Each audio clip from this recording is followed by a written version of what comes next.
Welcome to the Education Innovators Podcast. I'm Eric Byron, and it is my privilege to host this show where I get to talk to folks from all over the world who are education thought leaders and innovators. We'll hear inspiring stories from educators, EdTech founders, AI experts, and others who are fearlessly innovating and delivering unique learning experiences. I'm glad you're here. Let's get started. But right now, what's happening in the US is children are being forced between privacy or education. I mean, that's essentially what's happening. When they're given the devices, it says, again, whether it's a paper or on the device itself, it says, check a box, I can send to all of this.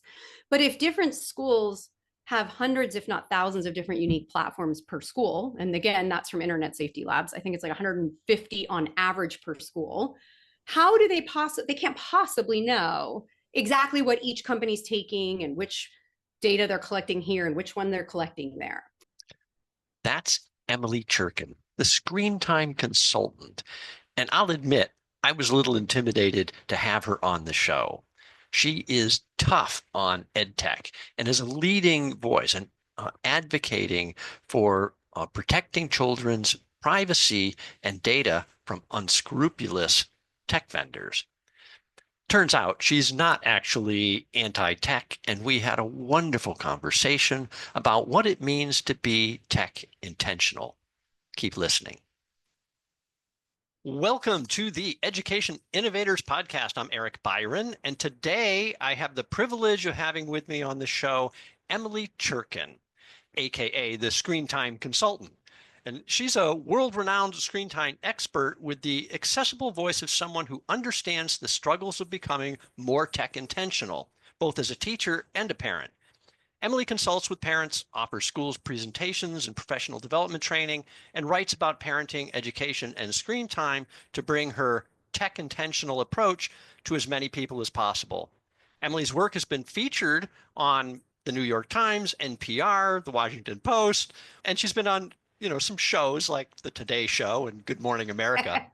So Emily's book, The Screen Time Solution, A Judgment-Free Guide to Becoming a Tech-Intentional Family, is an Amazon bestseller.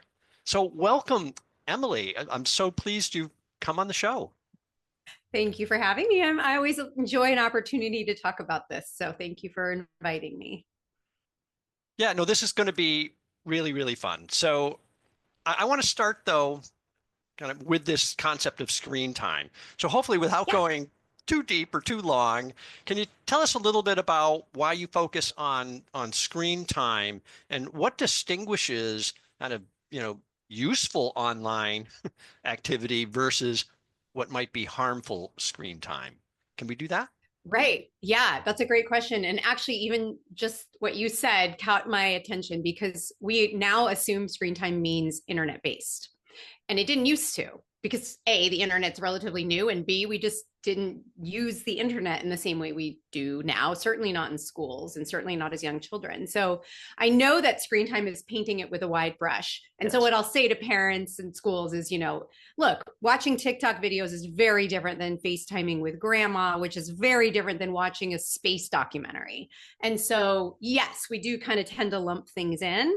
And so that's why I think more about the approach as being intentional, like how we decide, what we decide, when we decide to use a screen-based platform, tool, or whatever, whether that's internet or not, that's the nuance of this. Okay. So it's really about the content, not the screen itself? Yes, and how about that? Okay. I think it's multiple things, right? Like, it's the content, it's the duration, it's the size of the screen, right? We could talk about the shape and size, how close you're sitting. It's the two-way directionality, right? Like if you're interacting with a person versus passive consumption, right? So that's one of the tricky things. Like when people ask, well, how much is too much? What time limits do you recommend?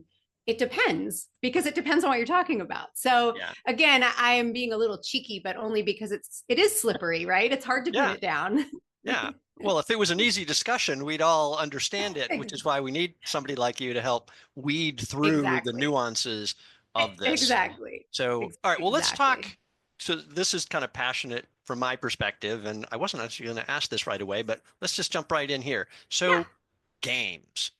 So I worked in the video game industry. So I know that games, they're designed intentionally to Yes. try and get you immersed, right? It's Yes. interactive and fun and sucks you in, and they call it getting in the in the zone or in the Yep. flow. And before you realized it, you've been playing for 2 hours or 4 hours.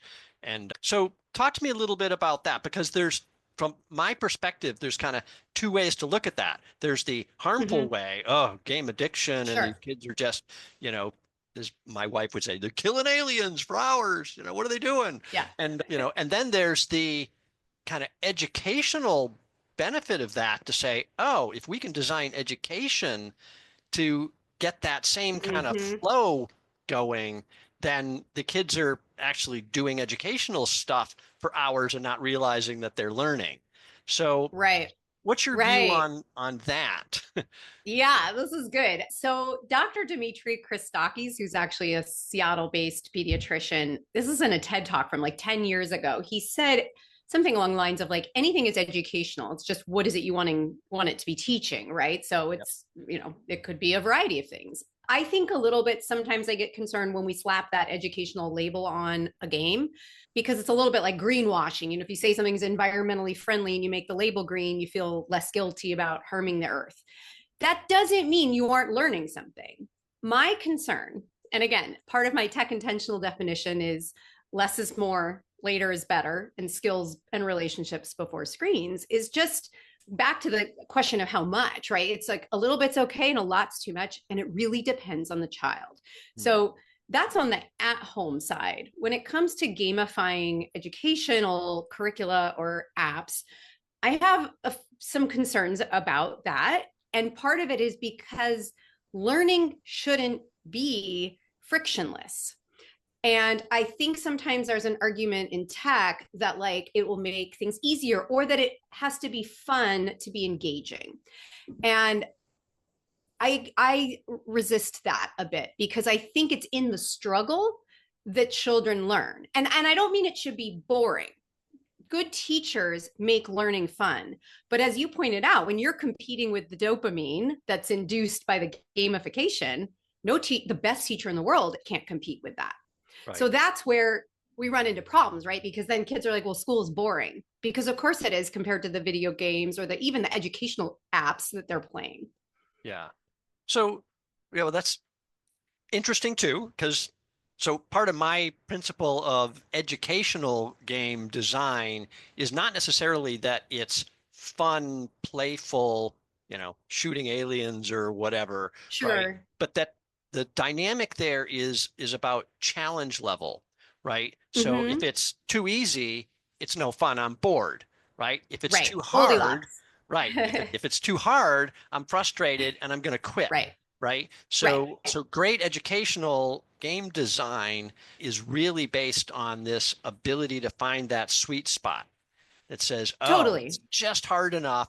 So I'm challenged and I'm kind of motivated to keep going because I can feel progress. This is the other thing that I do love about the gaming piece, is the data you can collect. Now, I know you also have a problem with kind of data collection, but I love the fact that a really good interactive design software can tell you, I mean, really in minutia, and I've actually created some games like this myself, university level. I wrote, designed, and developed some games for university here in Hong Kong, and we collected timestamps on everything, so we could then analyze and go, all right, where are they pausing, right? Where do they seem to be confused? Are they button mashing? Are they just going bang, bang, bang, bang, bang, bang? They're guessing, right? And I can tell because I can collect all that data. Yes. So then I can actually kind of redesign, reiterate over the content itself and go, oh, okay, either I'm not giving them enough information and they're just sitting there staring at the screen going, I don't know what to do, or they're guessing, just thrashing, on something. trying to, Right, right. just get through it. So I love that in terms of the ability, because a Yeah. teacher can't do that in a classroom, right? You can't see 30 students and know this one's pausing here, this one's pausing there, or that there's a pattern to it even, right? That they're all kind of hitting the same spot. And, the Assuming they're problem all on isn't them. screens. Right. The Yes. problem Right. isn't them. The problem is the content, right? I missed a step, or I assumed they knew something they don't know. Yeah. And so anyway, I love that data collection, that ability to gather that and see what they're doing. Sure. And I don't fundamentally disagree. I think the data paints a very interesting story. It gives us information about how we can tweak something to make it better. I love using data in the work I do when I survey parent school communities and I analyze it and compare and contrast. It's wonderful. And the nuance, because I think that's going to be our theme word today, is when we're talking about consenting adults, that's one thing.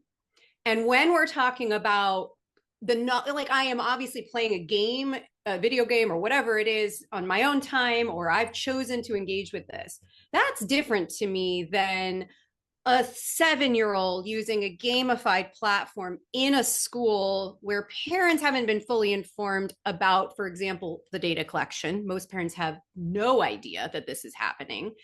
And beyond that, and again, I'm holding the companies themselves accountable here, is what are they doing with that data? Why are they selling it? We know that 96% of EdTech tools sell children's data to third-party companies.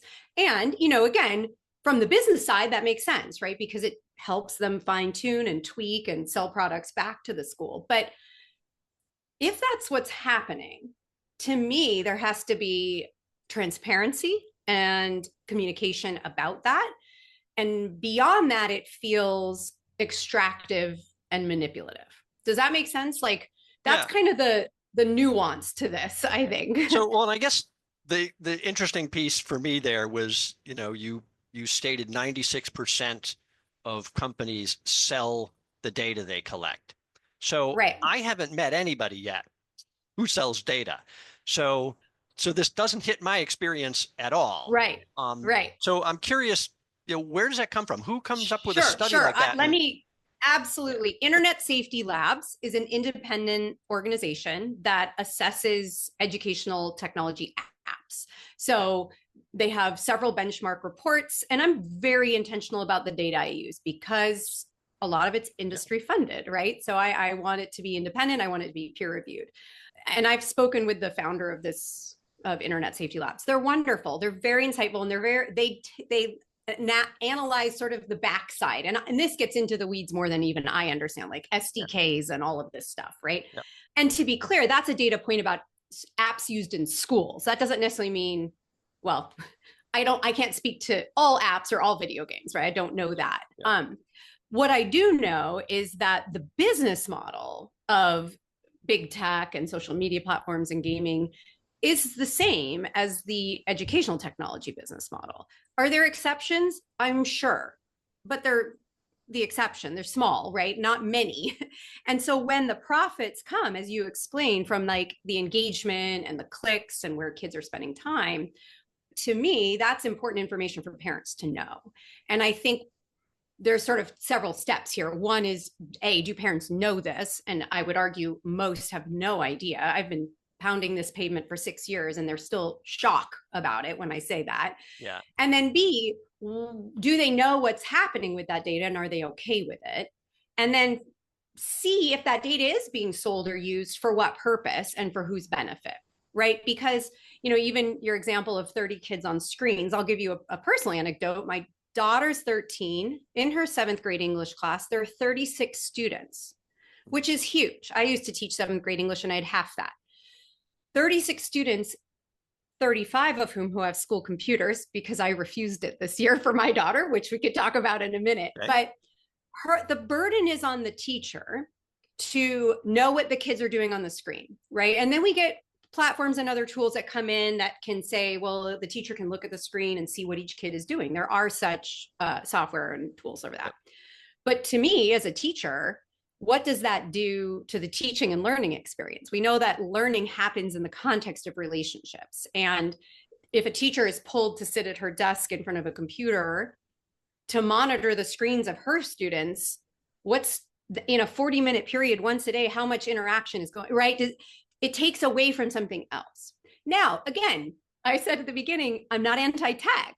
Yeah. I'm tech intentional. And so to me, the nuance within that might be, why does every student need a one-to-one, right? Their own personal device. Why not return to the laptop carts of the olden days 10 years ago, right? Or the computer labs. Schools are getting rid of computer labs because the assumption now is that children have a device the district has given to them, right? So it's changing the environment, the physical environment of a classroom as well. So that, again, nuance to a lot of this. So you did hit something, though, that's also a key theme of mine, right? So the 40-minute time-boxed lesson. So my question is, why? Why do we structure school that way? Great question. Yes. If you get rid of that time box, it solves that problem, right? Well, and again, it's like, I say this a lot too, like EdTech isn't tech ed, right? I absolutely believe children need technical education or technological education. They need to know how to type. Can I just tell you how many children are given devices and don't know how to type? Yep. How to do good research, how to understand mis and disinformation. It's imperative in this day and age to have those skills.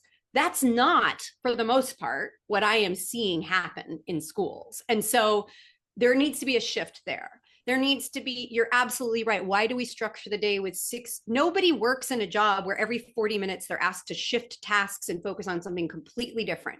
That's absolutely out of alignment with good brain development and like focus and skills, right? It's crazy. Right. And just because we've always done it that way doesn't mean it's good. Right. So there absolutely there does need to be reform around that. I don't disagree. I also think things like class size has huge implications for learning and teaching.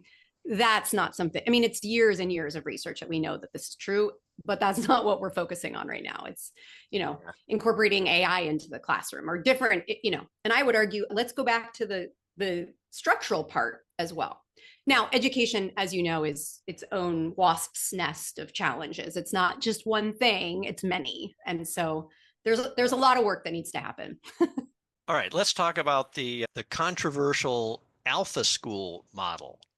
So, okay, I'm sure you've heard of Alpha School. I haven't. Tell me what that is. Okay. No. So what Alpha School is doing, well, the hype around it, right, is they use this tagline that says, "Oh, they're a school with no teachers." Oh, okay. I know of a school that does this. I just didn't know that's what it was called. Yeah, gotcha. It's called the Alpha School. Yeah. So of course that's just complete BS. It's marketing, right? It's just to get hype and eyeballs and clicks. Yep. So they have teachers. They just don't call them teachers, Yeah, coaches I've heard, or yes, exactly, coaches. So, and I had to laugh because when I was teaching, I taught for a couple of different universities, but we weren't called teachers either. We were called, what were we called? Oh, now I draw a complete blank. Anyway, doesn't matter. We were teachers, but we didn't have the label teachers. So technically they could have been marketing that, we're a university with no teachers.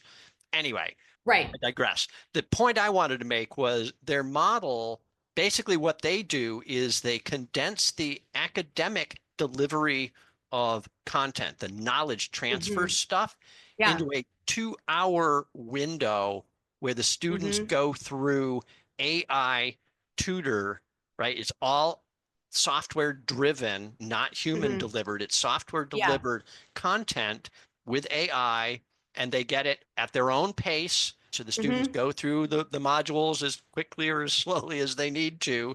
And then, but they have 2 hours every morning to do that. Then the rest of the day is freed up for them to have human interaction with the teachers, with their other students. They do physical activities, social and emotional learning, collaborative, project-based, they're outdoors, that kind of thing. So they've kind of taken this model and said, we'll use the technology because it's so much more efficient than a teacher trying to teach 36 students the same material and box them into, you must learn this in 40 minutes, whether you're fast, whether you're slow, you're going to learn it in 40 minutes because that's the time allocated to get you through this standardized test material, right? Well, so that's they just a different threw that whole problem. out. Yes. Right. Yeah. Right. And we should add standardized testing to the list of issues I have with education in general, because I think, again, a lot of teachers end up being forced to teach to the test. I think that the part of that, I've heard about that. I've seen that. I genuinely believe there's probably a small percentage of students for whom that model works just fine. Right.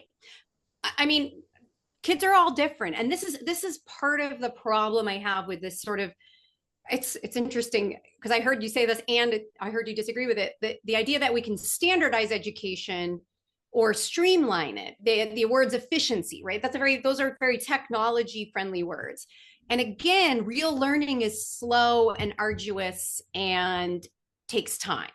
And so, especially for young children, right? And I know you have a higher ed background, and I'm thinking about 5-year-olds with iPads who choose to use the iPads at recess instead of playing on the playground, right? They're never going to pick the playground instead of the iPad. So that's where I chafe a little bit at that idea, because a teacher with 36 kids is going to have a hard time engaging each one in a 40-minute block. But a teacher with 15 kids could do a lot in a 40-minute block, or a teacher with a 60-minute block and 20 kids, right? Like, again, we're getting into the sort of nitty gritty part of that. But and I think the other thing that's interesting about what you're saying about, the 2 hours on with AI, and we can talk about AI. My opinion right now is AI is not ready for educational setting, period. If it's going to hallucinate 20 to 30%, we wouldn't put a teacher in front of a class and say, she's going to be wrong 30% of the time, but good luck.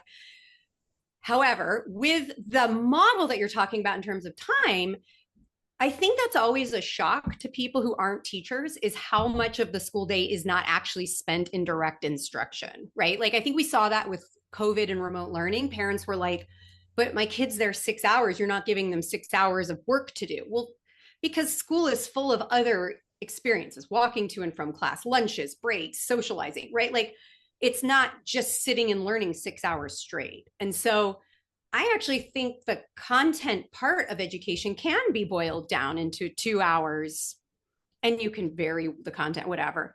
And a very self-driven kid could take those other 4 hours and, with coaches or mentors or teachers, do some very cool things. I totally believe that is a possible thing. I don't know that that is a model that you can apply across all of education and say this will work. That's kind of my thoughts on that. Yeah. Well, and I also want to, point out that the Alpha School is a very expensive private school. It's like $40,000 a year for a high school kid. So this is very privileged, education for those who can afford it. That's a really interesting point too, because I also see there is a big shift too of parents fleeing. I don't want to say it's all public schools, but because some private schools are very tech heavy too, but who are selecting out of that tech heavy educational model and into a lower tech independent or private school, which is also very expensive and going to be available only to a privileged few. So it's almost like this bifurcation of pathways, it's kind of an interesting thought of that. Yeah. So I want to, challenge something you did say there. So you commented that AI hallucinates 30% of the time. So I'm a techie. I come from technology. Please. So maybe the very first version of ChatGPT absolutely was probably in that category. And to me, also, mostly because people didn't know how to use it. They used it like a search engine, right? Expecting I can ask it a question, it's going to give me a factual answer back, right? Which is not what it does. It's a language model. It takes words and shapes them to put words together that would appear to make sense. It isn't trying to be accurate, right? It's just simply trying to say something that makes sense. Okay. So, but the new models and the ones in education now are almost all, any good one, if you're going to do something with AI in education now, it is not, a ChatGPT open language model. It's we call it a walled garden. It's a closed off system with content the school has provided, right? So Mm-hmm.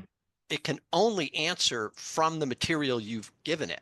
So Sure. it's I going see to what be you're saying. accurate Yeah. to that information. This it Gotcha. doesn't mean that it can't Sure. ever, hallucinate, Sure. but it's Sure. certainly not 30%. It might be, Gotcha. Gotcha. occasionally, and every teacher occasionally hallucinates too. So, Sure. so I think we've gotten to the point now, if not already, it's, well, in my opinion, AI, these current systems, the most recent ones, are probably less biased and less Hmm. hallucinating than most teachers would be, just by the nature Hmm. of us, right? And if you think about it, Huh. AI is Okay. trained on stuff we've written.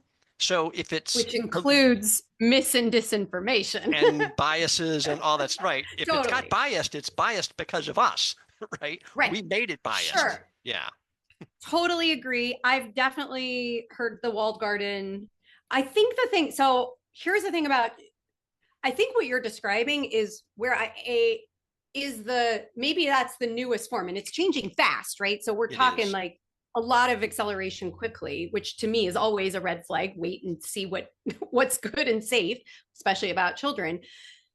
But the ChatGPT is being used in school. And again, I can tell you exactly that my daughter on a phone call, or sorry, they don't call on phones, they FaceTime now. And so, I overheard her just a few weeks ago saying, stop using ChatGPT to write your history papers. Hey, let's take a quick break here, a commercial break, although it's not a paid advertisement. I want to plug the Human Intelligence Movement. So this is an organization that's doing wonderful work that I absolutely endorse and support. And so the mission of the Human Intelligence Movement is to ensure that all children have the skills they need to thrive in an AI world.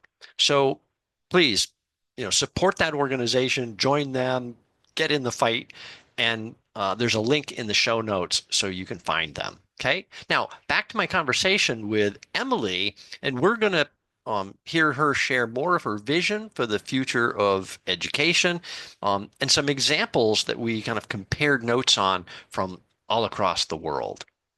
All right, enjoy.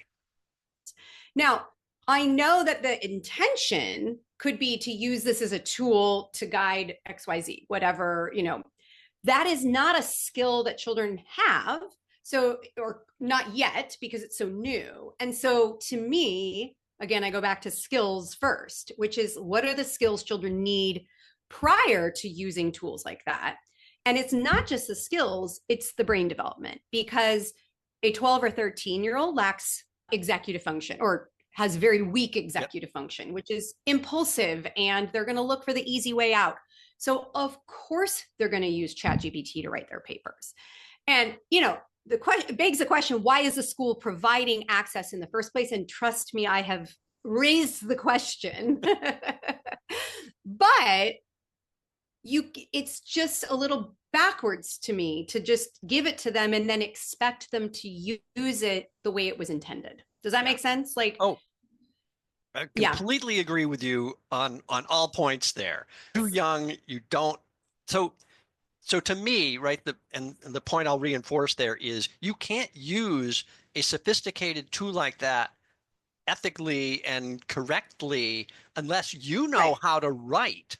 You have to be able to communicate to it in order to get useful something out. And it's just kind of funny. I have a friend who's, just like refuses to use AI stuff. And I was trying to tell him to use Perplexity the other day, right? So Perplexity is a great research tool. It's kind of like Google. So it does the search engine thing, but it also applies the AI to it. And I really, really like it. But anyway, I was trying to encourage him to use it. And then he responds and goes, oh, well, I tried it and it didn't work. And I said, well, show me what you did. He put a 3-word prompt into Perplexity like he would into Google, and didn't get the response he wanted. And so he was done, one try with 3 words. And I went, well, that's just silly. It's a conversation. AI is a dialogue you have. You can't so give it there's 3 the lack words of and expect it to know what you want, right? Yeah. Right. But that is also, again, an adult who went through education with writing on paper and reading books and developing writing skills, right? Like, Yeah. and, ideally that's what our children are doing today as well. But also that's not what's happening. We know that Yeah. cursive has been eliminated. We know that I just saw today an article about analog clocks are being removed from the classroom because kids can't read them. Like in terms of literacy, right? Not just do I know how to read, but do I know how to make meaning of what I'm reading, are all skills that have to be in place before you're going to be able to extract any benefit from what you're describing, in my opinion, it seems, Yeah. at least. Yeah. No, I completely agree. I think that you have to start with the fundamentals, and yes, Yeah. and yeah, we all know, right, that executive function. I was just Right. laughing with one of the guests I just had recently and telling him about my son when he was like 13 or so, and he was really wanting more independence. And we sat him Yes. down and Yes. made him watch a documentary on how the brain develops and said, Oh, look, you can't help it. It's not your fault. Your brain damaged. right. You can't make good decisions. This is Yes. why we kind of Right. closely monitor what you're doing. When you want to go out Right. with your friends, we want to know who you're Right. with, where you're going, right? And what Right. adult is kind of supervising. And Right. Right. but we made him watch Yeah. it, and so when things would come up later and he'd say, Yeah. oh, Dad, come on, just let me go, and I'm like, remember, your brain damaged. It's not your fault. Maybe by the time you're 16 or 17, you'll be able to Right. make a good Exactly. decision. Right. Well, So that's yeah. that's absolutely it. Is like we cannot hand tools to children and then expect them to make good decisions Yeah. because of the brain. Yeah. That's it. Yeah. Yeah. Yeah. So all right. So I think we're on the same page there. So Yeah. I do want to, sorry, kind of, you each used some of the words already. I want to Great. read a quote from a recent blog article. It was on your website just a couple of weeks Sure. ago, I think. So here's the quote. Okay. It says, EdTech's business model, like that of social media and gaming companies, is extractive, manipulative, and harmful. The success of Yes. these EdTech companies is not contingent on your students' performance on standardized tests. Their success hinges on engaging children in their product for as long as possible because time on device is the metric by which they measure value and make money. So, obviously, as we've been talking, right? I've worked in the game industry. I actually co-founded a EdTech startup at one point, and I've had a bunch of, founders on the show. So do you really Sure. believe that all of these EdTech companies have the same kind of extractive, manipulative, harmful business model? If their collection of user data is monetized for profit, then yes. Okay. So this goes back to your 96% of all companies are selling it, yet I've never met Yeah. one that sells the Well, data. and maybe, I mean, again, I don't, maybe we're speaking of different, I'm not speaking specifically of video game, well, I No, mean, I no, guess I don't know I'm the talking video game EdTech, just specific. in EdTech. So like, I have not let's met take anybody who Power sells School. data. Yeah. Power School. Well, they all say Okay. they do. I mean, they admit it. And this is part of the problem, is that I think most people don't know that. And it's sort of like, why would they advertise it? Because it isn't good. And Power School is one of the biggest. Are you familiar with Power School? I've heard of them. Haven't talked So to they're them a $5 directly yet. billion company. They're owned by Bain Capital in the US. They are in, I think it's like 90-ish, 92% of K-12 schools. Huge, huge, huge company. And they have lots of like mini, subsidiary, whatever, like Power School is one of them. Naviance Okay. is another. There's also companies like Instructure, and they own Canva, and then not Canva, Canvas. I always mix them up. And then there's iReady. All of these are different variations on a theme. Those, if again, and I do nerd out and read privacy policies, and I have some very good friends who are attorneys who specialize in this, who also nerd out on the privacy policies, and they fully admit to taking, again, and I'm paraphrasing because I'm not a lawyer, but like taking the data and selling it. And to me, again, like everyone will say to me, oh, well, Google knows everything I do. But it's the high cost of free. You are the product. We know that when we're online, that's just the way it is. to which I say, yeah, I guess you're right. I am a consenting adult. I checked that terms and conditions. But right now, what's happening in the US is children are being forced between privacy or education. I mean, that's essentially what's happening. When they're given the devices, it says, again, whether it's a paper or on the device itself, it says, check a box, I consent to all of this. But if different schools have hundreds, if not thousands of different unique platforms per school, and again, that's from Internet Safety Labs, I think it's like 150 on average per school, how do they can't possibly know exactly what each company's taking and which data they're collecting here and which one they're collecting there. And so again, I think schools in many ways are between a rock and a hard place. I feel I have a lot of empathy for teachers, having been one. I think there's some administrators who make some decisions that I think are good, but maybe aren't. But I think at the end of the day, my problem really is parents have no idea. There isn't transparency about it. And, I'm obviously not in this for the money, right? Like, it's not like I want the money that you get from my daughter's data, but I feel like I should know that that's what's happening to it, right? Yeah. I feel like that's an important piece of the puzzle. So sorry, I want to ask specifically, what data do you believe they're collecting? What is it they would be collecting and selling? Sure. So it's some of the things that you described earlier, like mouse or finger tapping, time hovering and different things, that kind of metrics. I don't know if there's a word for that kind of biometrics. Yep. That's a little different, maybe. Yeah. No, different, but demographic information as well. So, we are assured by schools that kids' info is de-identified, right? Like that, she has a student number, therefore it's not attached to a name.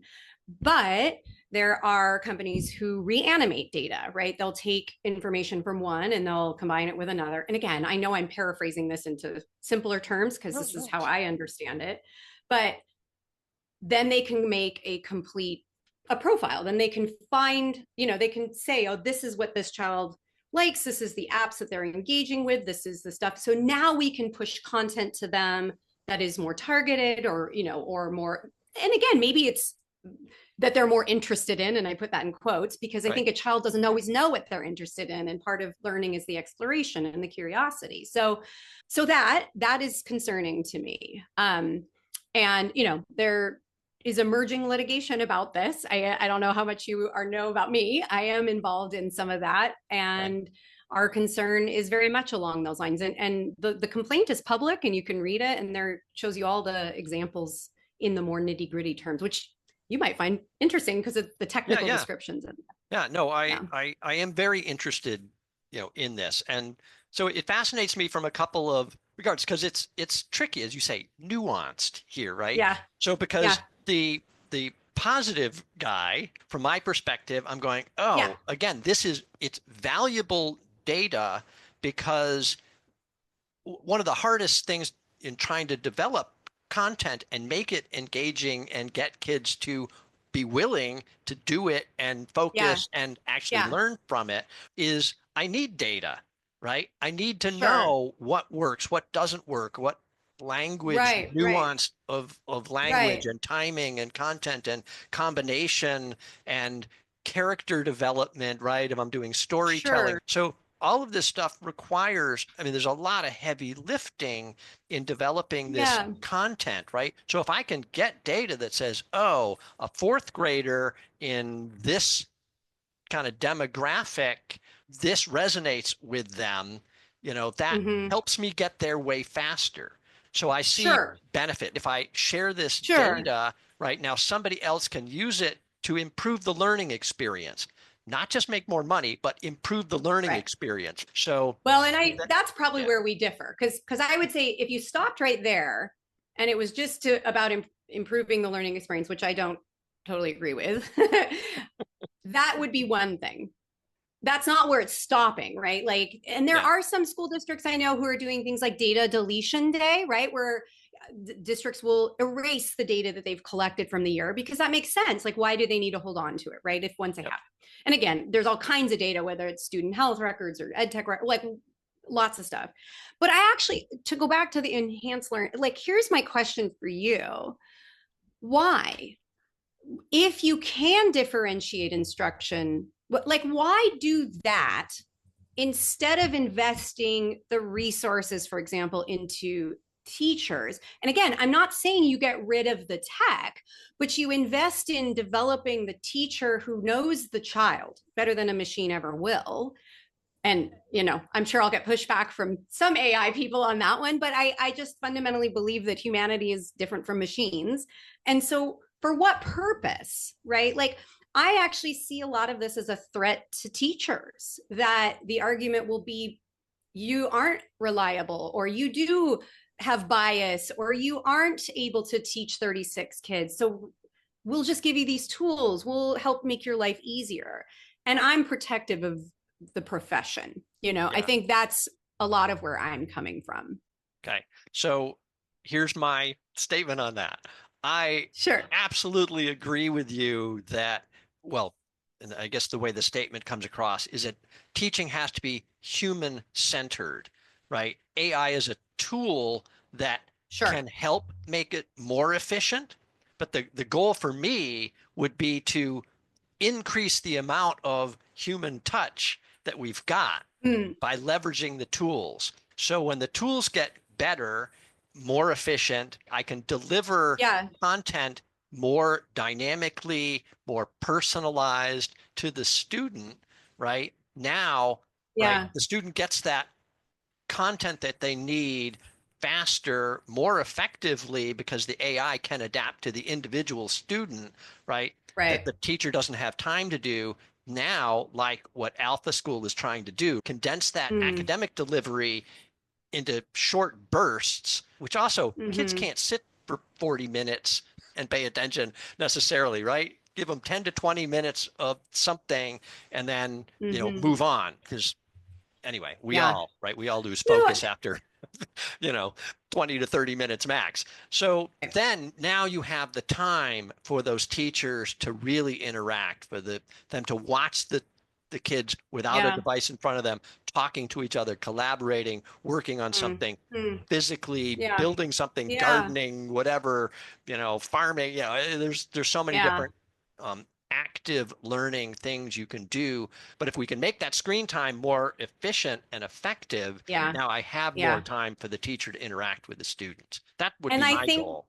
Yeah. I hear you. And I think you explained that very clearly. I think where I fundamentally disagree is that it isn't required for good learning. Children don't have to have it. They can have it. It can be a part, again, going back to like, they should have a computer lab. They should have a teacher teaching them specifically about the technology as it exists. But again, learning, this is what I find sometimes really challenging, is that to me, and I think to a lot of research, what good learning looks like isn't dependent on efficiency or speed or even necessarily effectiveness. That learning isn't, input A, get Y, B, Y, definitely not that, but that a teacher, again, like I think what I'm thinking of is a lot less about structuring school around what you can do with tech and asking the questions of why do I need it in the first place? And again, recognizing that I am not anti-technology. It's that I am not sure that the benefits, and again, I am thinking primarily like, under age 14, particularly, that there is too many other important skills that need to happen and be built first. Yep. And that maybe what you and I are talking about is what the future will be, because I don't see that now. That's not the way it's being deployed. That's not the way teachers are being supported. And so I am fighting it right now because it isn't about, in my view, about what's the best experience. And even the word best, I'm realizing, is a qualifying word, for children. Yeah. No, I get it. Well, let's talk about then, what's your vision then for the best kind of school program? So if you could just start from scratch and set up a school, what would it look like for, let's say, I love this. K through 6 or whatever, right? Sure. Yeah, I think this is a really good question. And I'm actually working on a talk right now, kind of thinking about, because I think of it as tech intentional schools are the schools of the future. And they're, one of the things I start with in a lot of the work I do is this premise that there are sort of really two elephants in the room when it comes to tech in schools, right? There's the student personal devices like phones, and then there's the school issued devices and software curriculum, all of that stuff. And so it's like right now there's huge upswell about getting phones out of schools, the whole phone free schools movement, which is great. And I'm 100% in support of. There's a lot of, again, messy nuance to that some approaches work better than others.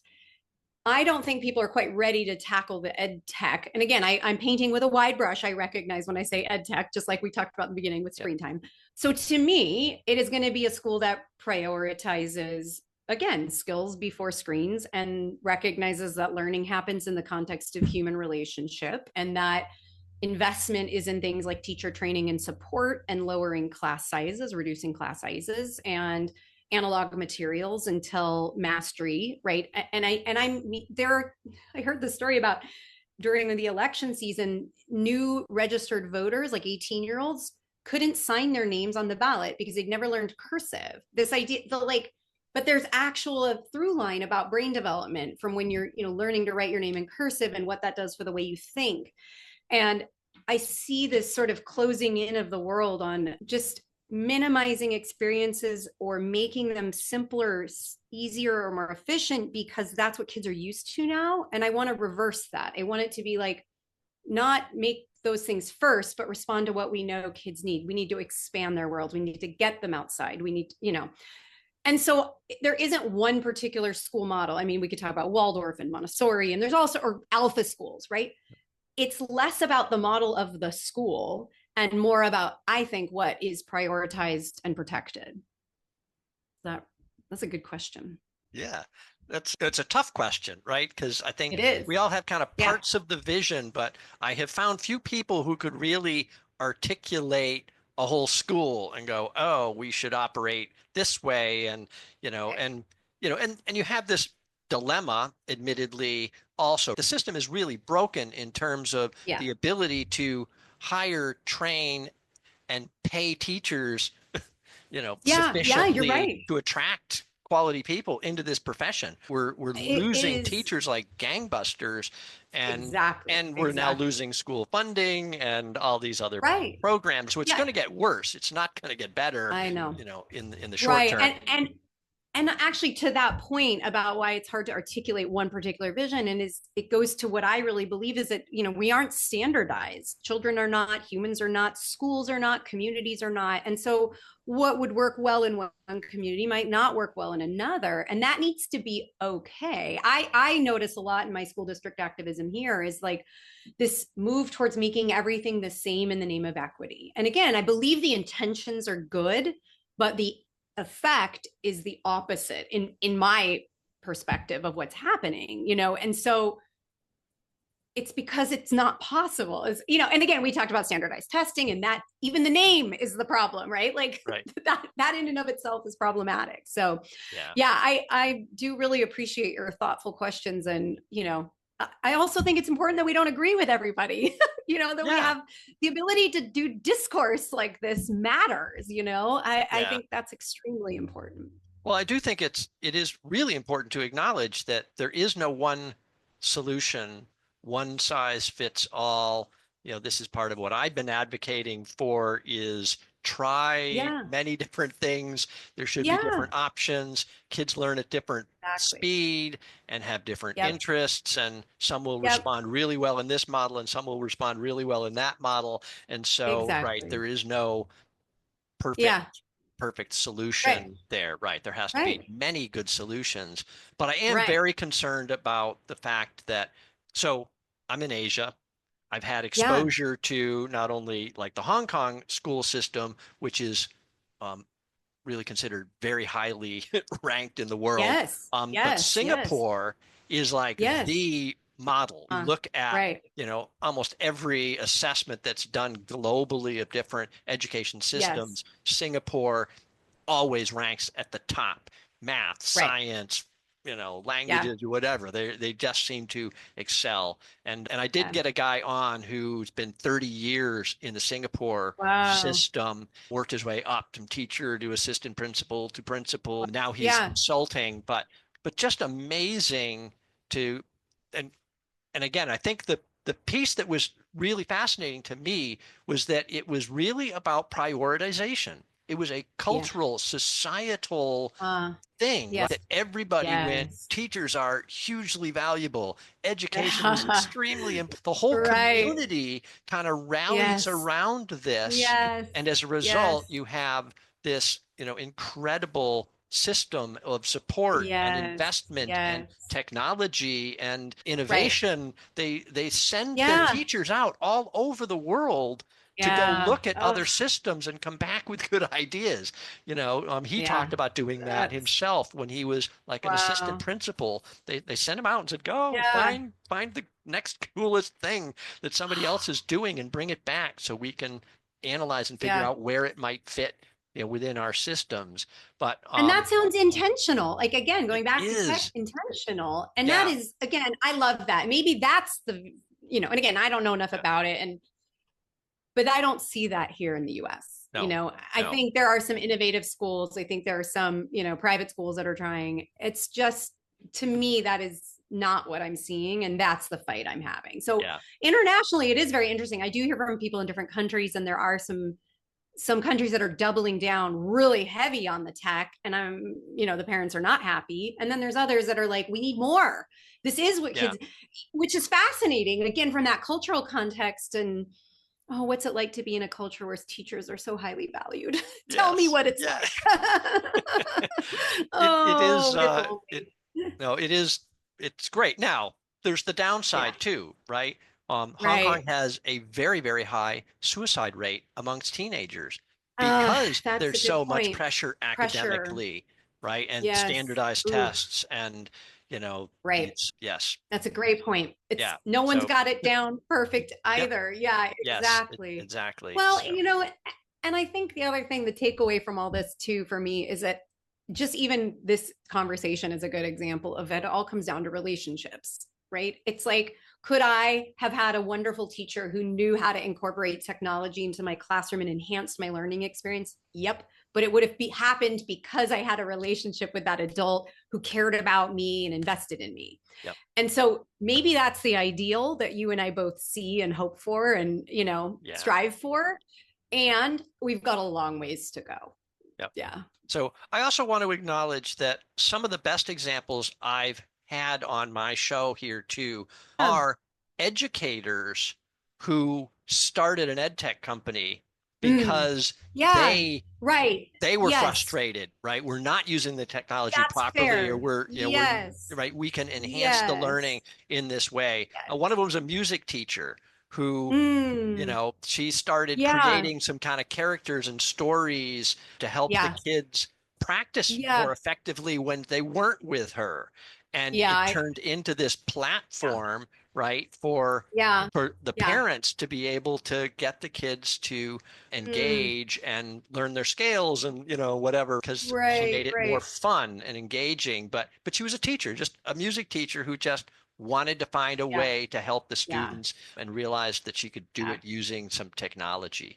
So anyway, And yeah, that's a good example. And it's a good reminder. I mean, there are obviously certain skills like sound design and, music yeah, engineering, like that you need technology to oh do. I yeah, mean, I'm not totally naive that I think we don't need that. But yeah, again, to me, even that example it's because the teacher, right? Because of her expertise and knowledge and absolutely, made it, what it is. So yeah, yeah, and no shade to any former teacher who's gone down that path and wants to try to make it better. I do sometimes I need to remember there are people, yes. behind these, companies, and it's not that their intentions are often very good. And Well, I hope and you'll watch some of my episodes with some of these yes, folks because their yes, hearts are in the right place. There's I some believe that. I genuinely believe that. wonderful, passionate educators Yes, who their goal yes, is the learning experience, and right, sometimes right. technology Well, can then we're enhance the learning probably experience. Yeah. yes, and then I would like to think that we're actually fighting the same battle. That the the demon is actually the, again, that extractive multi-billion-dollar company that doesn't care about you as the teacher, you as the designer, you as the student. And that's a good way to look at it. And I appreciate that. All right. Well, I support you there. Yes. If there are people out there who are being extractive and manipulative and harmful, then yes, let's shut them down. Amen. Yes. Thank you. Cool. All right. Anything we didn't talk about that you wanted to? I'm sure we could go on and on. I just really appreciate the questions you asked. And, I think this is, again, right on the nose, which is this, as a teacher, I'm also always a student. I'm always learning. And I really think that when we decide to stop learning or being curious about things, and we don't contribute much to the world. So all that is to say is I appreciate the conversation. I am going to keep learning too. I invite you to join me in that as well. We're all learning. That's why I do this show, I get to talk to, fascinating, interesting people who are far more expert than me in, particular areas. And I learn from every guest I have on the show. So thank you for sharing with me. You're welcome. Yeah. You're very welcome. Thanks for having me, Eric. All right. Now that was fun. Wow. Emily and I have different perspectives on the agendas and business models of, EdTech vendors, but we had a healthy and respectful, discussion, and we found a lot of common ground, things we could agree on. This is the beauty of talking to thought leaders like Emily. We don't always have to agree or see things the same way, right? We can still have an open and honest discussion that helps all of us see from a new perspective. If you're enjoying this podcast, and I truly hope that you are, please subscribe and share. We have so many more great guests lined up, some wonderful stories of innovation and education that I want to share with all of you. So look forward to that. Look forward to seeing you again on an episode coming soon. I'm Eric Byron. Thanks so much for listening to the Education Innovators Podcast. And to all those education innovators out there, keep doing what you're doing. You are making a difference.